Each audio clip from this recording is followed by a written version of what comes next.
Long ball number 3, Fab 4 for the 4th of July. This is the segment where we pick out the top 4 games of the weekend ahead, and a long weekend ahead with the 4th of July.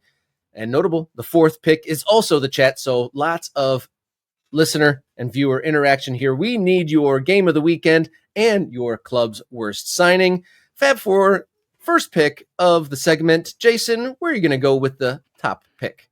Well, I got to pick a game on Independence Day, on the 4th of July. And if you go and you look at the schedule in American soccer on the 4th of July, it's not super deep with top-level games. So Major League Soccer's got 3 games on the schedule. They're all dogs in my mind. There's something, I guess, slightly intriguing about the Galaxy in Vancouver just because of the difference in the seasons that they're having. But I'm going to go down a level, and I'm going to go to the USL Championship. I'm wearing a shirt for a former USL Championship side in St. Louis Football Club, who does not exist. Don't put that shade on. Don't put that shade on living teams. Well, I'm not trying to end anybody's existence. I'm just pointing out that I'm wearing a shirt for a team that used to play in the USL Championship and doesn't anymore. Fair. So on the 4th of July in El Paso, Texas, El Paso Locomotive against San Antonio FC. I don't know if it's much of a rivalry. It's definitely 2 Texas teams. We have learned on this show how big Texas is. 7.5 hours it'll take you to drive from San Antonio to El Paso if you want to see this game as a San Antonio FC fan. And I imagine some people probably will. Like, some people probably will take that trip and make that trek on the 4th of July. I don't know if El Paso's got a fireworks display planned. Rob, maybe that's part of your evening. Carlos Llamosa, former U.S. international, is in charge there for San Antonio. I think it's his first year on the job, and San Antonio's having a decent season so far. They're in 4th right now on 21 points. They are 2 points back of El Paso, who's in 2nd place in the Western Conference under Wilmer Cabrera. Do you remember Wilmer Cabrera? Do you know who that is? Oh, yeah. Yeah, managed in Houston, has been around for a very long, managed in Montreal, actually, for a little while as well. Was part of Rio Grande Valley before they folded. So, yeah, shout out to a couple of guys with some deep history in the game, coaching at the 2nd division level. Shout out to Texas. Shout out to El Paso. Shout out to 4th of July. Yeah, shout out to 4th of July. That had some David Guetta shout out to his family sort of a vibe going there. But yeah, chat, your pick, where are you headed for a game this weekend? I'm curious to know, with the 4th of July and it's a 3-day weekend, where, are you going to make time for a game this weekend? Throw your suggestions in the chat.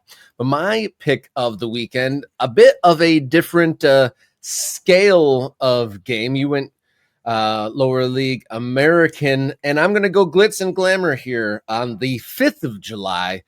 PSG versus Bayern in the all-European side of the Club World Cup bracket. Outside of Bayern and fatigue, I don't know what's going to stop this PSG team. They didn't really get tested for obvious reasons against Inter Miami, but Bayern, they obviously are a stacked team in their own right. I do believe PSG beat Bayern in the Champions League going into this. So maybe Harry Kane, he gets the grit between his teeth in these kind of situations for revenge, and he's definitely hungry for silverware. So that should be, if they don't get scorched off of the surface there at high noon on July the 5th, it could be an entertaining game. PSG rarely beats Bayern Munich in Champions League play. I mean, I'm looking at the history. You mentioned Bayern Munich won in the league phase back in November, 1-0 in Munich. They beat the PSG in 2023 a couple of different times, including once in Paris. Bayern Munich in 2021. Paris Saint-Germain in 2021 did get a win in Bayern, in Munich. So it's not a thing that it happens very often that PSG can beat Bayern Munich. And although, again, this is a little bit of a different scenario, it's not the Champions League, it's not in one of their home buildings, should be a very interesting game. And I think, obviously, both of them will want to win. As you said, whether or not PSG has been, quite tested. I mean, they weren't perfect through the group stage. Let's point that out. This is really the big test for them. Try to make a semifinal by beating Bayern Munich. I'm trying to think of the tropes that have like been consistent in footy for a long time that are no longer true. Like Messi never win the World Cup, that just went away. Obviously, PSG never being able to win the Champions League, that's gone away. I'm like, what are those like kind of cliches that are remaining? I think we should do that. Delve into that for the future. I'm curious though, but just like the things that were true for a long time that Harry are no Kane, longer. Harry Kane can't get a trophy. Harry Kane has a trophy. That's changed too. There's an asterisk on that though, because he left and joined Bayern Munich in the 1 year they didn't win, and then the year that he did get his trophy, Tottenham got a trophy in the same year. So I feel like That's that not kind an of balances. asterisk. That's not an asterisk. I mean, he got No. one, but if he would have stayed, he would have won the Europa League. So Okay, so now you're comparing the Bundesliga title to the Europa League. Is that what you're doing? as far as the square footage that it occupies in his trophy case, it's close. All right, all right. He's scoring goals. He's. I don't know, Rob. It's a hard All right, sell. I think this is a good a time as any for the third pick to bring in producer Jenny for her pick. Break up this duopoly of Jason let's and stop. Robert. Actually, let's stop talking about Tottenham. That's what I'm going with. That's why I'm going to come in here, because I'm sick of Jenny's hearing about a them. Gunners fan, and she's an Arsenal fan. Okay. Just to clear all that up, yeah. So I am going back into the lower leagues with Jason, and I am picking the Tampa Bay Rowdies against FC Naples. That is a Jägermeister Cup game on the 4th of July. And I'm picking it because FC Naples has kind of made a lot of waves in terms of their attendance and the kind of enthusiasm around that expansion club down in League One. They're having an all right season, especially for an expansion club. They're sitting in 4th place right now. Tampa Bay not living up to their usual standards. But it's the Jägermeister Cup. You don't know what you're going to expect. And like I said, at Naples, they're hosting this game. A lot of momentum around that team. And you got that nice local rivalry, Naples and Tampa Bay, awfully close to each other. You should get a lot of good traveling Rowdy fans in there. Yeah. Should be a fun one on Friday night. That's the Rascal Derby, right? Is that what they call that? Everybody's puttering around on their rascals. They're little old man scooters, yes. Retirement. If you thought MLS was retirement Derby. Yeah. There you go. El Scudero. It's the Snowbird Derby in Florida. Let's go. Yes. Thank you, Jenny. That's a good Anytime. one. All right. Yeah, I'm glad that was another 4th of July fixture as well to keep on the theme. Yeah, a couple of games in the chat that we should reference. Nelson is saying he's going to San Diego Dynamo. I don't know if he's selling that as his Fab Four. I mean, San Diego obviously having an incredible season. I mean, the San Diego right now, Rob, might be your favorite to win the Supporter Shield, which that's shocking. That's a shocking turn of events. Now, Philadelphia is having a great year. Cincinnati's very, very good. It could be a 3-4 team race, but that San Diego team has continued to surprise everybody. They just beat FC Dallas. Now they get a chance to beat the Dynamo at home, or will they beat the Dynamo at home? And then I think we've got Sean, who's saying he's driving hard early to get to a 10:30 a.m. kickoff.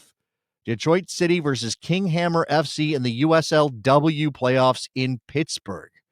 First of all, Sean, wow. That is an effort.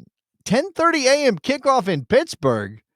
What is going on there? I guess that's field availability. I don't know what that is.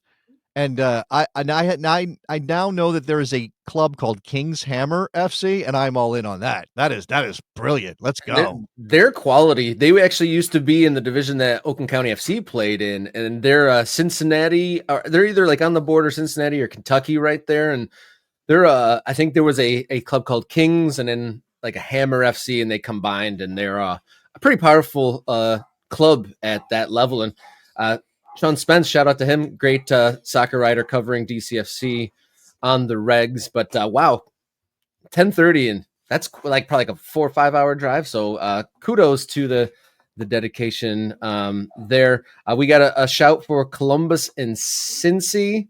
No. Zach is explaining that there are two Kings Hammer FCs. And they're in Columbus and Cincinnati. Like you were saying, one is in Cincinnati. He's saying the other one is in Columbus. So that's Zach giving us some American soccer info. Why there are two Kings Hammer FCs? I don't know. Is that like the Dutch Lions thing? Isn't Dutch Lions like a franchised club deal? And then there's different places. All right. Anyway, let's move on. We're getting lost, but Sean did answer your question. The game starts so early is because they are getting in 2 matches over the weekend, and they're trying to manage recovery. So notable there. And going back to my tropes that in soccer that are no longer true was the MLS and the United States winning in Mexico was shout out in there. And then also Europa League is bigger to Tottenham than it is to the winning the league for Bayern. So if you that's fair. No, that's fair. And I'm sure that if you told Harry Kane, I can guarantee you'll win a trophy if you stay for 2 more seasons, maybe he would have done that because of his love of Spurs. But the man's playing for one of the biggest clubs in the world, and Spurs is not that. I'm sure Jenny loves hearing that. Spurs is not that. So shout out to Harry Kane. All right, that is the Fab Four of the weekend. Thank you, everyone, for chirping in there with your contributions. El Paso, San Antonio, PSG, Bayern, Naples, Rowdies, and I think we got to give it to DCFC and King's Hammer for the 4th pick.